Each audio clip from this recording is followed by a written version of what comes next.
The Colorado Trail is the second race in the Triple Crown after the Tour Divide, which I raced in June. I was the first woman and I have the record on that route too. So right now I'm kind of set up to get the fastest women's times for the Triple Crown. And you know, so much can happen out there.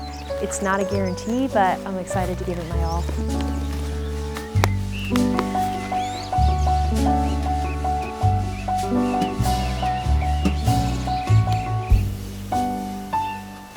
Hi, I'm Lael Wilcox, and I'm currently at my friends Payson and Nicole's house in Durango, Colorado, getting ready for the Colorado Trail race. So the Colorado Trail is 527 miles, crosses the state on a technical single track. It's really made for hiking, but it's pretty special that you're allowed to ride it too.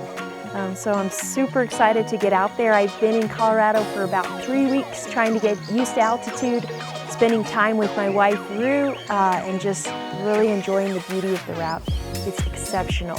So well maintained and signed and really a treat. So I highly recommend really spending time out there in any capacity.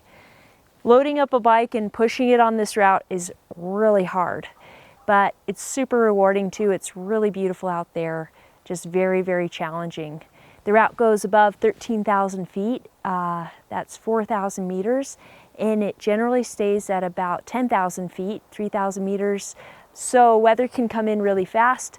It's definitely worth kind of doing a bit of research before you get out there, but really worth seeing. It's super, super beautiful. So I'm gonna go through my equipment and my choices for the Colorado Trail race and talk a bit about strategy, what I want to do out there. To start, the current men's record on the route is at about 3.5 days. The women's record is just over 6 days. So my goal is to try and ride it in under 5 days, which sounds really hard. I'll probably be hiking for about 30% of the time. And I really don't know what I can do because I've never raced this, but I'm super excited to try and I'll give it all I've got.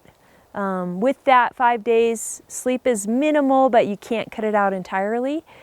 So I've got a sleep kit and extra layers in my front roll. I'm racing on a Specialized Epic Evo, my favorite mountain bike ever. It's full suspension, it's extremely light, but really capable. And I've set it up with everything I think I need for this ride. So I'll go through the bike, and then I'll take everything out of the bags and show you what I'm bringing and talk about everything a little bit. So the bike, full suspension mountain bike, super shredder. I'm running Zip 30 Moto wheels, Specialized ground control tires. I think they're 2.3 inch. I have grid casing, so pretty heavy casing. I'm really trying to avoid flats. My bike's set up tubeless, and I've been loving it so far. I'm using ergon grips with bar ends. I have SRAM access shifting and dropper post, so that's all wireless and electronic, and it really saves my hands. I'm using Phoenix battery powered lights. For a lot of bike packing, I use a dynamo hub, but with this race, you're not going fast enough to have a consistent beam. So I'll be carrying battery lights and then extra batteries for that. I'm navigating with the Wahoo Roam. I've got my phone attached to a quad lock for on the bike logistics, listening to music, yeah, having some fun out there. I've got 2 Revelate Designs feed bags for water. This trail, for the most part, has tons of water, which is awesome because I really don't have to think about where I'm going to get water until I'm thirsty. So a lot easier than Arizona. Here's the Revelate Designs Mag Tank 2000, and inside that I've just got a bunch of JoJ bars and some trail butter. This is a custom Revelate Designs frame bag with repair kit, electronics, the heavy stuff, and the stuff that I hope I don't have to get to too often.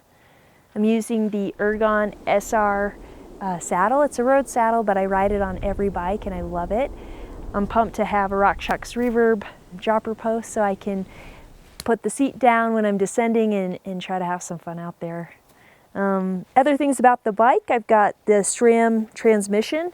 So that's the new derailleur without a hanger, shifts great, running 12 speed, super easy gears. I have a Quark power meter on this, which is cool. I can kind of log my rides every day and see how hard I've worked. And then the other funny thing is these Shimano commuter flip-flop pedals. So one side's a platform for running shoes, and the other side I can clip in with my bike shoes. So I'll wear bike shoes more for kind of road detours and easier trail, and then switch into my Hoka running shoes when the trail gets really rough and I'm just pushing and walking. But it's nice to have a platform, so if I do want to hop on for like a little descent and then get back off, I can easily do that. So I'll start going through the bags. So here's the dry bag with my sleep kit and extra layers. And it's kind of amazing what you can fit in these. Got a down jacket, rain pants, Mountain Laurel Designs bivvy, Western Mountaineering sleeping bag, and a little Thermarest sleeping pad. And the pad's really for cold weather in the mountains, keeps me off the ground. If I don't need it, I just won't blow it up. I'll probably be sleeping 2 or 3 hours at a stretch, which isn't much, but it's definitely better than nothing. This trail just takes time and patience, and you just have to be out there trying to be as efficient as possible and just moving forward. And then I've got my spot tracker on the opposite side here, and that'll send a signal every 5 minutes to show my location, and that's how you can watch the race unfold. It'll be up on trackleaders.com. In the gas tank, just got tons of bars, and really this race, one of the hard things about it is that you don't get to towns very often, so resupply is really limited. So I'll carry some trail butter, some JoJ bars, Heather's Choice, Packaroons, a lot of gnarly to drink, and then probably like a whole pizza and tinfoil, maybe a cheesecake. Just enough calories to get me to that point. This though, this is primo. Look at all that grease. And all we got was cheese.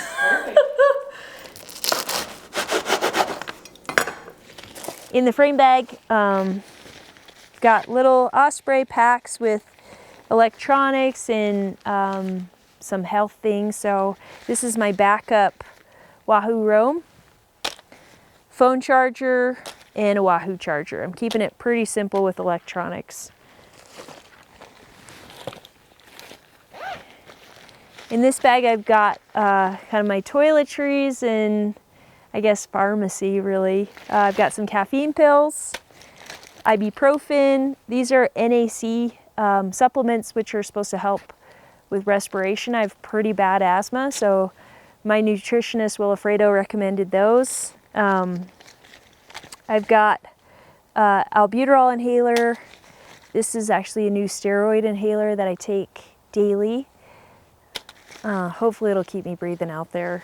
I had a pretty rough Tour Divide. During the Tour Divide, I lost my voice for the final 5 days from just breathing in so much dust, and my lungs were totally shut down, and I really struggled to even finish. So after that race, I spoke with my doctor, my friend Julie, and she recommended that I get on a steroid inhaler, which is really common for people with asthma, and it should help you kind of on the daily maintain breathing.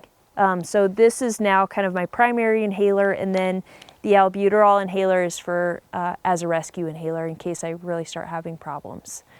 So that's definitely my Achilles heel as a bike pack racer. I just really struggle to breathe.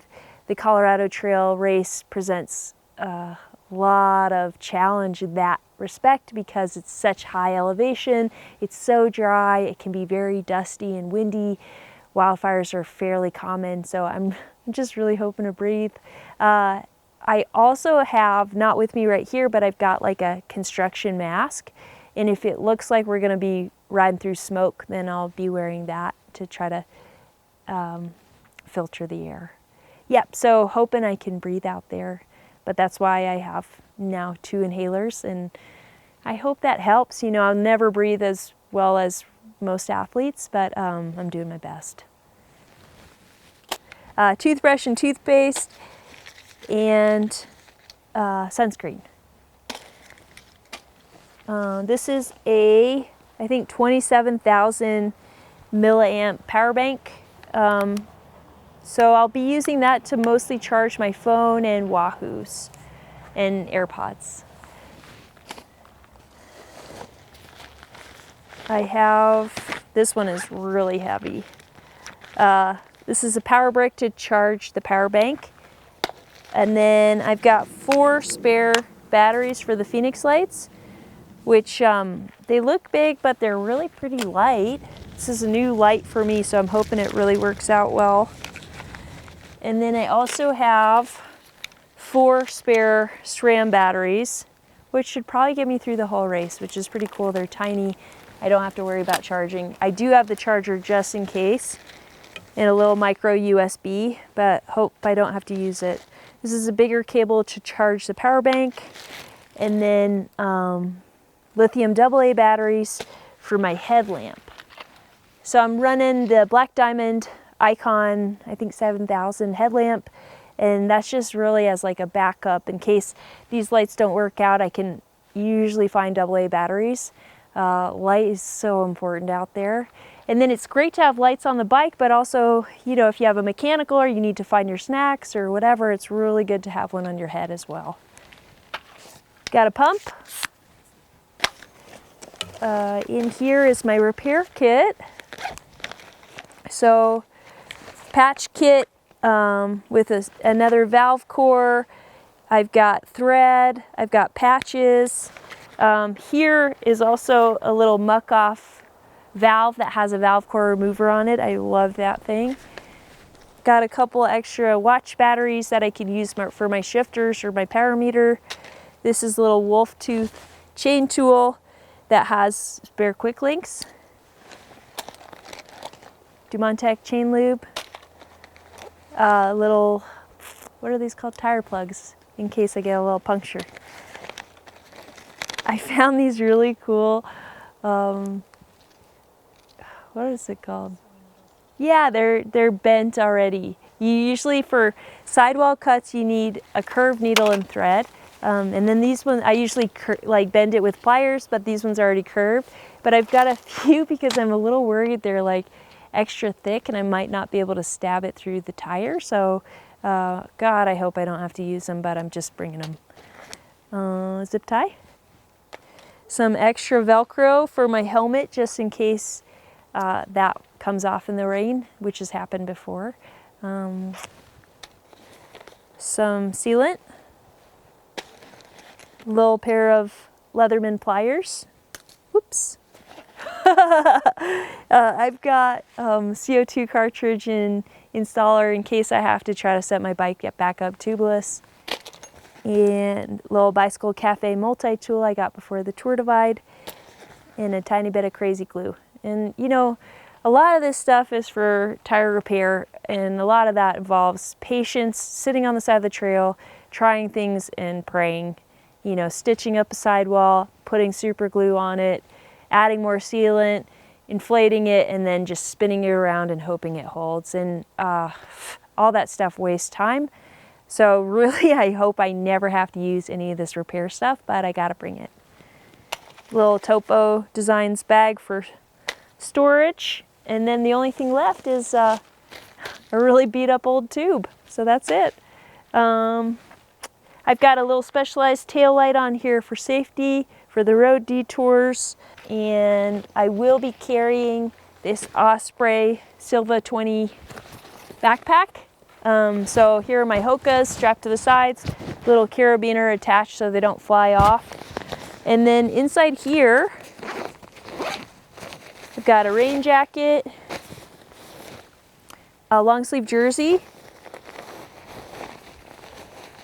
and then just a ton of gnarly nutrition. So Fuel 2.0, which is a high calorie drink mix.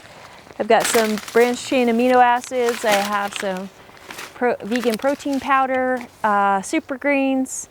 So really, you know, fill up from a stream, put some powder in, throw a rock in there, shake it up, and that'll keep me going. So, you know, the nice thing is this is pretty heavy, but I mean, this has got to be like 200 calories per pack. You know, if I have like 10 or 20 in there, 4,000 to 8,000 calories right there. It's pretty good. So on like, I think the third day of the Tour Divide, I ran out of food for 10 hours. And all I had were 3 packs of gnarly protein powder. Let's see if I can find one. Oh yeah, and I actually really love this stuff. It's vegan protein. I try to have it at night or in the morning just to kind of recover. But all I had for 10 hours were 3 packs of these. And so I'd fill up a bottle and then just ration it. And finally I got to Ovando, Montana and got a burger. And that's when it really set in. I ate this burger and then the room started spinning and sound was distorted. I was getting hot and cold, and I thought, oh man, I better get out of here. And I'd ordered like a bunch more food to go. I jammed it all in my bags. I put on my full rain kit because it was a lightning storm outside. And then I rode from Ovando to Lincoln, Montana. Didn't get there until 3 in the morning and just had kind of the wildest experience. So it's good to have emergency food, I guess, is the moral of the story. You know, I perform a lot better if I'm well fueled, but that's the thing with bike packing. Sometimes you get somewhere and the store's closed and then you hope you have something. So the gnarly's really good. Joj bars are great, and trail butter I usually have too. It's delicious, but it's also really great emergency food. I mean, this one bag has, I think, 800 calories. So, and during the Tour Divide, one of the bolts of my cleat fell out, and I kind of had this long thing where I was like first tightening it all the time, and then I jammed another bolt in there, and that kind of worked, but I would have a hard time getting out of my pedal. But I'm not bringing an extra because I'm bringing extra shoes. So if something happens to my bike shoes, that's okay. I'll just wear running shoes. I'm happy with that. Yeah, so I think that's about it. You know, I feel like I'm bringing a lot, but it all packs pretty tightly on the bike, and I need it. You know, weather can change fast, and it gets cold up there. Oh yeah, I sneaked a little pair of merino gloves into the bottom of this pack. So I think that'll be nice. And then I'm feeling more stuff. Got a pair of AirPods and some chapstick. And I think I have my wallet in here. I sure hope so. Oh yeah, I've got sunglasses. Clear glasses for the bugs. That's it for that. And my wallet. So, you know, hopefully this is enough stuff to get from Durango to Denver, except for buying more food along the way and getting water from streams. And I hope I'm warm enough. And really the main goal is to just finish. You know, I love racing and I love competition and I love kind of pushing myself, but I really, really hate quitting. So I really want to make it to the end of this race and just enjoy my time out there. You know, it's really special that this trail exists, that we get to be out there and then we get to race it. Rue and I have spent the last 3 weeks seeing different parts of the Colorado Trail, bike packing, backpacking, and then day riding, and it's beautiful and it's super hard. So I'm looking forward to the race, but I also have a good level of reality about this. I mean, I'm going to be pushing through the night. It's going to be a huge challenge. You know, it's going to be pretty goofy up there. So yeah, I don't feel scared, but it is pretty scary. There will be 71 racers starting Sunday morning at 4 a.m. in the dark. And then we'll just see how it goes. First person to get to the end first wins, continuous clock.